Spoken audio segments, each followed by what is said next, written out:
नमस्ते, कर्नाटका बुलेटिन में आपका स्वागत है। मैं हूं अश्विनी आपके साथ। चलिए एक नजर डालते हैं आज की सुर्खियों पर। एबीवीपी ने कुवेंपु घोषवाक्य संशोधन के खिलाफ विरोध प्रदर्शन किया। बीदर के बूढ़ा के एग्जीक्यूटिव इंजीनियर अभय कुमार निलंबित।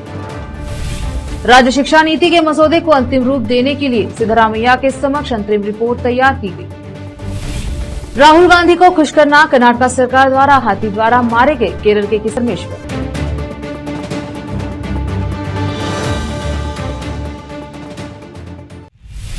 समाचारों का सिलसिला शुरू करते हुए देखते हैं समाचार विस्तार से। पहले समाचार स्थानीय। एबीवीपी बीदर के कार्यकर्ताओं ने राज्य सरकार के उस कदम की निंदा की जो कुवेंपु के शब्दों ज्ञान के मंदिर के अंदर आओ को बदलने जा रही है। इस संबंध में जिला कलेक्टर को एक ज्ञापन सौंपा है। उन्होंने कहा कि सरकार कुछ कारणों से कर्नाटक राज्य के स्कूलों, कॉलेजों और विश्वविद्यालयों में भ्रम पैदा कर रही है। समाज कल्याण विभाग के अधीन स्कूलों में सरस्वती, गणपति आदि की धार्मिक पूजा पर रोक लगा दी गई थी और भ्रम की स्थिति पैदा हो गई थी। अब फिर से आवासीय स्कूलों में ज्ञानपीठ पुरस्कार विजेता कुवेंपु के शब्दों को बदला जा रहा है और ज्ञान के मंदिर पर साहस के साथ सवाल उठाओ लिखा गया है।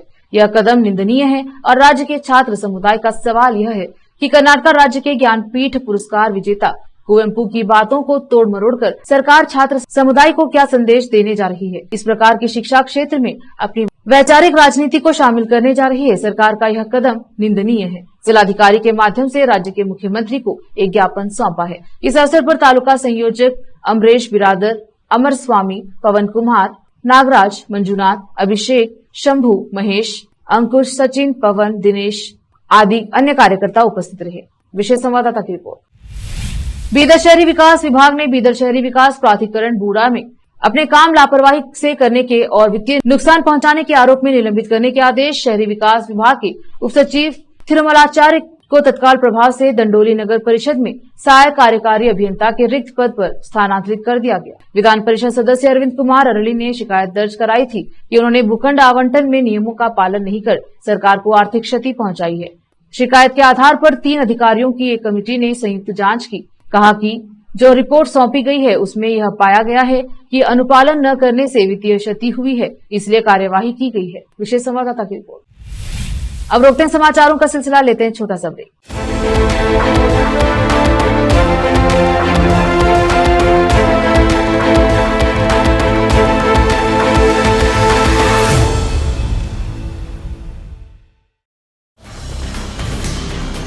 हिंदुस्तान के हर कोने में हम हैं मौजूद। 24 घंटे हालात पर गहरी नजर, खबरों से जुड़े चुपते सवालात और आपको दिखाता है धार्मिक, सामाजिक, राजनीतिक, लोकल और इंटरनेशनल न्यूज की सबसे बेहतर कवरेज जो आपको रखती है हर पल बाखबर। देश और दुनिया भर की खबर के लिए देखते रहें KP news 24/7। Noor education trust Bidar की ओर से चलाए जाने वाला Noor MEd and BEd college Bidar, recognised by NCTE Delhi and affiliated to Bidar University, Bidar. Admission are open for the academic year 2023-24. विशेषज्ञ और सक्षम शिक्षकों द्वारा शिक्षा प्राप्त करने के लिए नूर एमएड एंड बीएड कॉलेज में दाखिला लें और शांत वातावरण में शिक्षा प्राप्त करें। बीदर शहर में बेहतर शिक्षा का एकमात्र केंद्र Noor MEd and BEd college, Shahpur gate, Bidar. Phone numbers 9945283920, 8482221297। Hindustan के हर कोने में हम हैं मौजूद। 24 घंटे हालात पर गहरी नजर, खबरों से जुड़े चुपते सवालात और आपको दिखाता है धार्मिक, सामाजिक, राजनीतिक,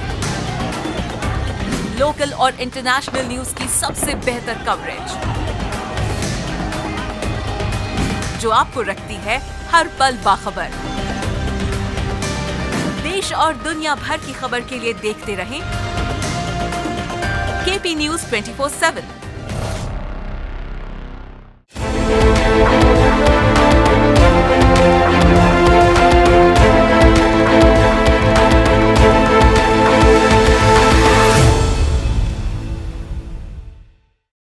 ब्रेक के बाद स्वागत है आपका, देखते हैं समाचार।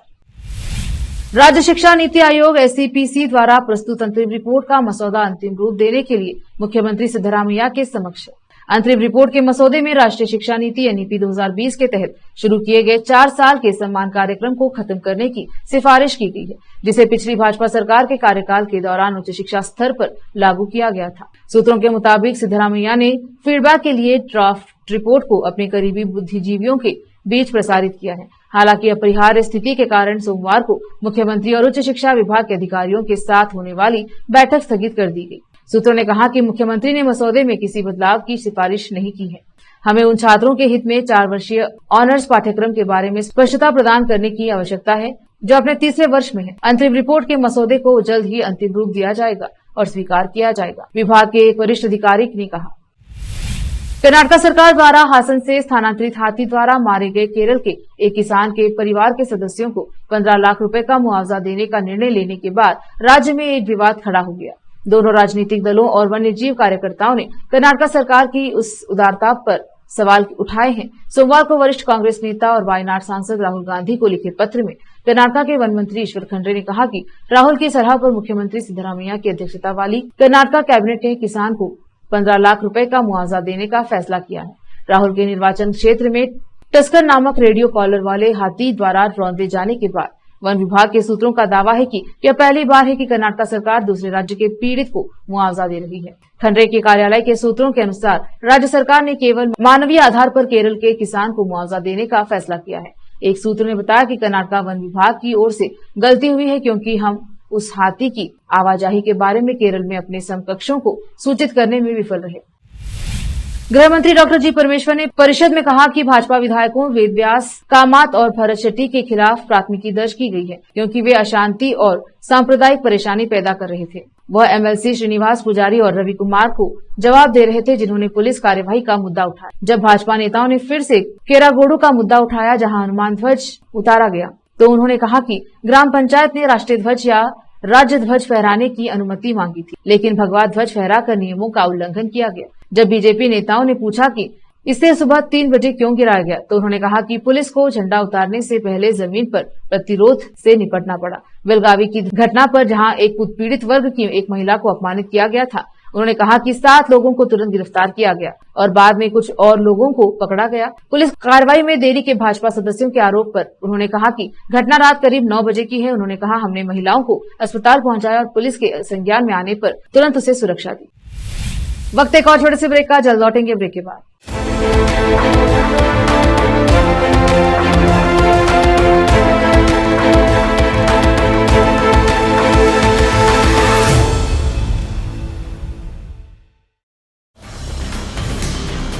हिंदुस्तान के हर कोने में हम हैं मौजूद।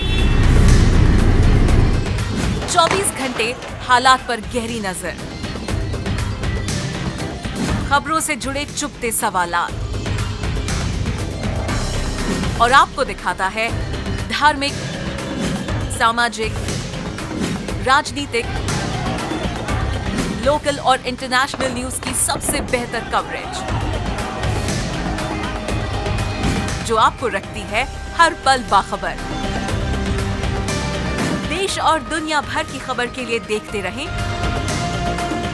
KP News 24/7। Noor education trust Bidar की ओर से चलाए जाने वाला Noor M.Ed and B.Ed college Bidar, recognised by NCTE Delhi and affiliated to Bidar University, Bidar. Admission are open for the academic year 2023-24. विशेषज्ञ और सक्षम शिक्षकों द्वारा शिक्षा प्राप्त करने के लिए नूर M.Ed and B.Ed कॉलेज में दाखिला लें और शांत वातावरण में शिक्षा प्राप्त करें। बीदर शहर में बेहतर शिक्षा का एकमात्र केंद्र Noor M.Ed and B.Ed college, Shahpur gate, Bidar. Phone numbers 9945283920, 8482221297। Hindustan के हर कोने में हम हैं मौजूद। 24 घंटे हालात पर गहरी नजर, खबरों से जुड़े चुपते सवालात, और आपको दिखाता है धार्मिक, सामाजिक, राजनीतिक, लोकल और इंटरनेशनल न्यूज की सबसे बेहतर कवरेज, जो आपको रखती है हर पल बाखबर। देश और दुनिया भर की खबर के लिए देखते रहें केपी न्यूज 24/7।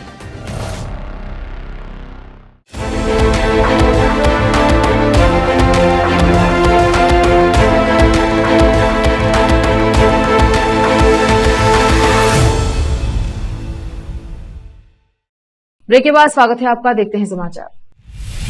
समाज कल्याण विभाग द्वारा अपने स्कूलों में कक्षाओं के प्रवेश द्वार पर यह ज्ञान का मंदिर है, हाथ जोड़कर आओ के स्थान पर यह ज्ञान का मंदिर है, बिना डरे पूछो शब्द लिखने के फैसले के कारण विधानमंडल के सदन दोनों में हंगामा हुआ। विधानसभा और परिषद में विपक्षी भाजपा विधायकों ने बदलाव के लिए विभाग की आलोचना की। विधान परिषद में एमएलसी ने मंत्री से विस्तृत बयान की मांग करते हुए वेल में विरोध प्रदर्शन किया। भाजपा के प्रदेश अध्यक्ष और पार्टी विधायक बीवाई विजेंद्र और एमएलसी एन रवि कुमार ने शून्यकाल के दौरान क्रमशः विधानसभा और परिषद में इस मुद्दे को उठाया। विजेंद्र ने कहा कि समाज कल्याण विभाग के प्रमुख सचिव ने विभाग द्वारा संचालित आवासीय विद्यालयों के प्रवेश द्वार पर शब्दों को बदलने के निर्देश जारी किए हैं। विजेंद्र ने कहा कि इसके साथ सरकार ने राष्ट्रकवि कुवेम्पु का अपमान किया है। नाराज राजस्व मंत्री कृष्ण बैरेगौड़ा ने कहा कि कांग्रेस सरकार को कुवेम्पु का सम्मान करने के लिए भाजपा की जरूरत नहीं है। यह भाजपा ही है जिन्होंने पाठ्य पुस्तक से कुवेम्पु के अध्याय को हटा दिया था। विपक्ष के नेता आर अशोक ने कहा कि विधान सौधा का नारा है सरकारी केल्सा देवर केल्सा, क्या वह भी हटा दिया जाएगा? आवासीय विद्यालयों में शब्द बदलने वाला अधिकारी कौन है और उसे शक्ति किसने दी है? क्यासानूर वन रोग केएफजी के बढ़ते मामलों से निपटने के लिए स्वास्थ्य और परिवार कल्याण मंत्री दिनेश गुंडूराव ने घोषणा की है कि सरकार लोगों को डिपैटिक प्रतिरोधी तेल मुफ्त में वितरित करेगा। मंत्री ने यह भी घोषणा की कि केएफडी से प्रभावित सभी रोगियों को मुफ्त चिकित्सा उपचार दिया जाएगा। मंत्री ने कहा कि सभी अस्पतालों को मुफ्त इलाज करने का निर्देश जारी किया जाएगा। बैठक में मंत्री ने कहा कि मामलों की संख्या में तेजी है। 1 जनवरी से 18 फरवरी तक राज्य में 4080 केएफडी सकारात्मक मामले और 2 मौतें हुई हैं। ज्यादातर मामले उत्तर कन्नड़ और शिवमोगा में हैं। उन्होंने कहा कि अब तक 62,794 डिपैटिक रिप्लेसमेंट तेल की बोतलें लोगों को वितरित की जा चुकी हैं। यदि आवश्यक हुआ तो और भी खरीदा जाएगा। तेल स्थानीय स्तर पर बनाया जाता है और इसका उत्पादन बढ़ाने पर कार्यवाही शुरू कर दी गई है। सरकार के पास तेल का पर्याप्त भंडार उपलब्ध है। तमिलनाडु की पूर्व सीएम दिवंगत जयललिता से जुड़े आय से अधिक संपत्ति मामले की सुनवाई कर रही विशेष अदालत ने सोमवार को मामले के संबंध में जब्त किए गए सोने के और हीरे के गहने सहित कीमती सामान वापस करने की तारीख तय की है। अदालत ने तमिलनाडु सरकार को कीमती सामान को अपने कब्जे में लेने के लिए 6 और 7 मार्च को अधिकृत अधिकारियों को तैनात करने का निर्देश दिया है।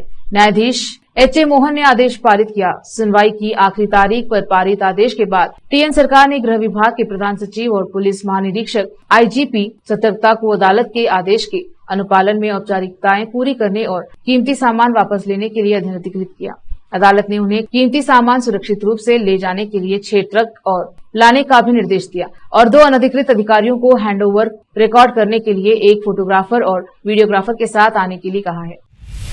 पूर्व मुख्यमंत्री बसवराज बोम्मे ने मंगलवार को कहा कि कर्नाटक सरकार ने दूध प्रोत्साहन पर राज्यपाल से झूठ बोला और कहा कि 8.65 लाख दूध उत्पादकों के लिए 757 करोड़ रुपए का दूध प्रोत्साहन उनके बैंक खाते में स्थानांतरित कर दिया गया है। पिछले 6 महीनों से कोई प्रोत्साहन भुगतान नहीं हुआ है। सरकार ने राज्यपाल से झूठ बुलवाया। उन्होंने कहा कि राज्यपाल से फिर झूठ बुलवाया गया है कि पिछले भाजपा सरकार के दौरान कोई नई बसें नहीं खरीदी हैं। सच तो यह है कि 4 निगमों के लिए नई बसें खरीदी गई हैं। 2022-23 के दौरान 4 निगमों में 3,526 नई बसें शामिल करने के लिए भी कदम उठाए गए हैं। हमने बीएमटीसी के लिए 1,311 बसें, केएसआरटीसी के लिए 50 पावर प्लस बसें और 20 वोल्वो बसें खरीदी। वे सभी अब चालू हैं। बोम्मे ने कहा कि सरकार ने बजट में घोषणा की है कि कल्याण कर्नाटक विकास बोर्ड के लिए 3,000 करोड़ रुपए रखे जाएंगे और 5,468 कार्यों के लिए कार्य योजना स्वीकृत की गई और पिछले साल नवंबर में 1,287 कार्य पूरे किए गए हैं। उन्होंने कहा कि वर्तमान सरकार ने पिछली भाजपा सरकार की सभी उपलब्धियों को अपनी उपलब्धियां बताया है। फिर से एक नजर आज की सुर्खियों पर। एबीवीपी ने कुवेम्पु घोषवाक्य संशोधन के खिलाफ विरोध प्रदर्शन किया। बीदर के बूढ़ा के एग्जीक्यूटिव इंजीनियर अभय कुमार निलंबित। राज्य शिक्षा नीति के मसौदे को अंतिम रूप देने के लिए सिद्धरामैया के समक्ष अंतरिम रिपोर्ट तैयार की गई। परमेश्वर।